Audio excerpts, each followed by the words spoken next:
How to set travel notifications in Bank of America app. So hello guys, welcome back to my YouTube channel. In this quick tutorial, I'll be discussing about how to set travel notifications in Bank of America app.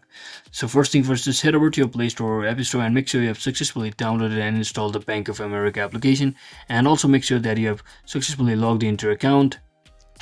And for your kind information that Bank of America no longer requires customer to set travel notifications, as they utilize advanced fraud detection system to monitor account activity and automatically send alerts for suspicious activity. So it's recommended to ensure your contact information such as phone number as well as email address is up to date in your account profile to facilitate timely communication with the team of the company if needed. So to set up account alerts, you can just always log into your Bank of America mobile app and just navigate to the inbox section.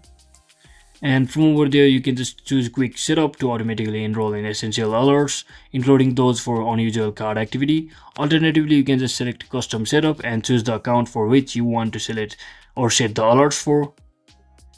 And simply choose the account and select the desired alert type and choose how you want to receive the alert, like email or text, and tap save and repeat for desired alerts. So that's it for today guys. Thanks for watching. Don't forget to like and subscribe. See you on the next one.